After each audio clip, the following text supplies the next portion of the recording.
Don't you cross that line right there. Okay, like that white line right here. Don't cross that. Or else you're going to be, you got the barbed wire.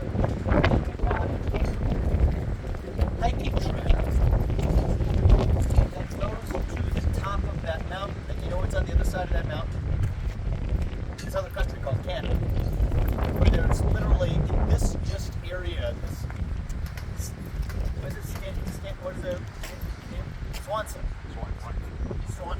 The Swanson section here, where we're having hundreds per month, even in the coldest month. Last January, as many as we had in the last 12 years. Right? So it's not complicated to figure out why, right? If you go to the southern border now, they're building the southern border. By better late than never, but late nonetheless. So people literally are going, taking flights to Canada. And you're like, I would go on that today if we had the time. It's a beautiful hiking trip. Right along in. 30 minutes on the drive that we just took up here is a stream. How wide would you say that the thinnest part of that stream is? Okay, guys, if that like here again, that stream has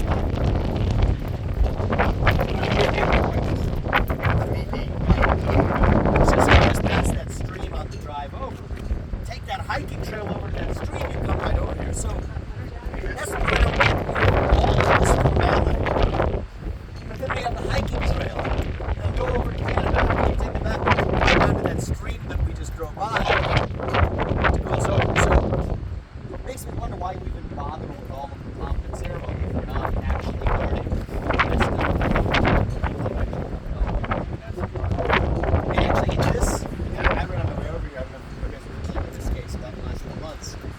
A former Brazilian ex-military member who was convicted of 11 murders got in through just this section. You have another Mexican man who actually illegally crossed the southern border but came up here to smuggle countless more off this northern border. So the reason I'm here is that nobody else is paying attention to this. The southern border is a big deal. We should be. So I'm glad other people are visiting the southern border. But nobody else, major presidential candidates have come here, nobody in the media, and nobody not in political. I think that's, you mark my words, that's going to change. First of all, I'm dedicated to making sure that we call attention to this crisis. We've had enough fentanyl cross this northern northeast borders, the U.S.-Canada border for enough to kill, I think, over 3 million Americans. We're talking 14 pounds plus in total. But that's where the puck is going. You mark my words, in the next few months, as Biden lately waddles into late than never to slowly bring in the southern border wall, that sends a signal to all the illegal migrants. Okay, even now, the Democratic administration might be serious about it. Let's fly over to North country, where many are, coming over right, not through, they're not going to be jumping these barbed wires on this fence. Hiking trail. So, can we take a look at the start of the hiking trail?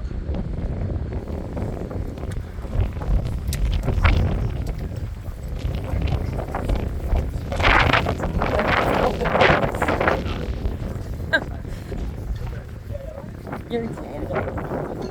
Canada. You better turn off your mobile data. Oh. Okay, so we're not Canada yet. Oh, Canada's up there. Okay. Look at that. On one side of the sign it says, do not enter stop. On the other side it's hiking.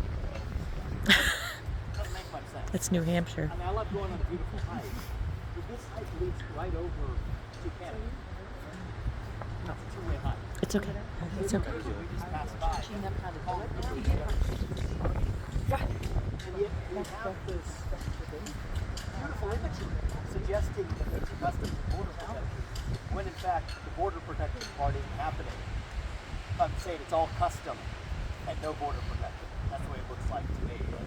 As beautiful as this place is, I think that there's a big irony here. And it's not the fault of the individual people. Okay, these are good people doing their work. It's the fault of the federal government, Washington, D.C., that is abandoning the border crisis is coming. I think it's coming soon. There is. Fred, you want to talk about the federal crisis? My friend Fred here. I know he's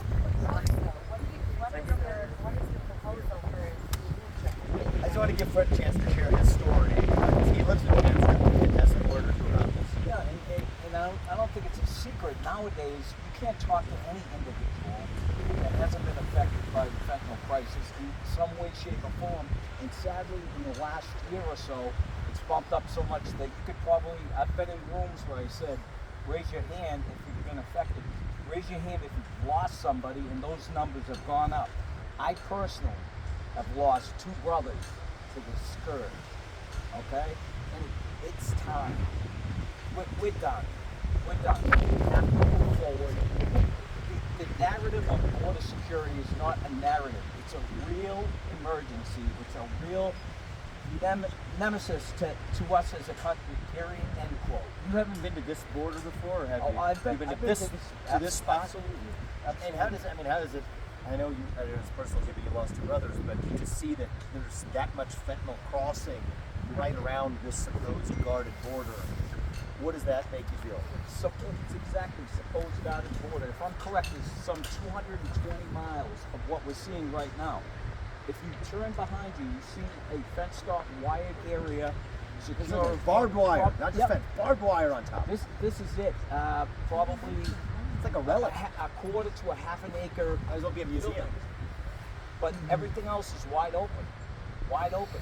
And this administration. If you guys are going to look at this, just to see the view here, Brandon, at least our guy here is. I just want to see. It's just as though you're here, right?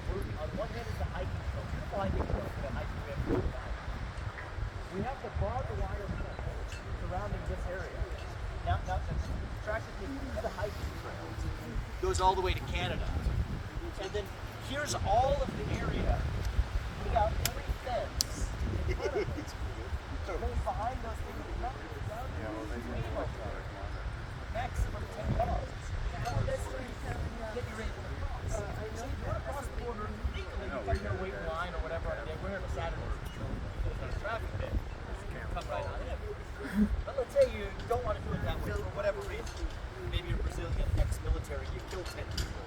You want to get into this country illegally. Maybe you're actually somebody who's smuggling more people in this country. You think they're going to come with the barbed wire fences? I don't think so. You might take the more scenic route, the hiking trail. Come back around. It's beautiful, the beautiful countryside. People look beautiful in autumn now. You get a nice view too. And then you cross that street. And I think that in some ways, again, part of me just says we would be better off not having this at all. Right? Like, what is the point of this? In some ways, like coming here makes me think, and I respect the people who work here. These are good individual people, but I'm thinking about it as an institution. It would just be better off and more honest if we didn't have this whole barbed wire charade in the first place. It's like a Soviet Potemkin villain. It's designed to project an image of something that isn't real. What's the metaphor here about national security? I think the metaphor is that we are sending a signal to the world that we don't actually believe in a border. We're just appeasing some of the people in the United States that have an antiquated understanding of the importance of the border. We're going to appease them by having a nice little building with a couple of flags and a little bit of barbed wire to symbolize it. And I think it's a metaphor. We are thinking about our national values, our nation's got on the law. We'll pay it some homage with a little bit of a gesture. But when it comes to the actual reality, that's the reality. Stop sign coming in, here, stop sign. That's the gesture. The other side of the sign is the hiking trail this way. It's not good to find this hiking trail without, because there's literally a sign that says hiking trail. Yeah. State of the U.S. today, but He's 100% right. I think that militarizing this open zone is an important part of this. I mean, look, if you have the U.S. military in a serious sense on the side of the street that we drove past, spaced out 100, 200 yards, 300 yards in between. First of all, just the knowledge that we've done that sends a signal to that Brazilian ex-military man. who crossed over here and killed 10 people. It sends a signal to that Mexican illegal migrant who came across the southern border but was smuggled. So, countless others were turned away in the southern border. They show up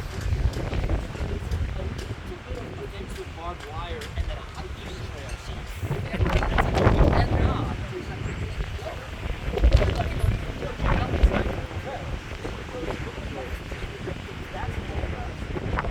That side is the street to be able to cross that. So I think militarizing is something we should do. And then I think all the other things that go beyond policies right there and funding for sanctuary cities and all the other incentives we create.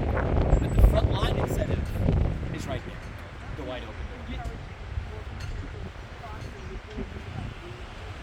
I don't think so. I think that in the short term, I hope what we're doing is we're encouraging a government that has turned a blind eye in both parties to fix this problem.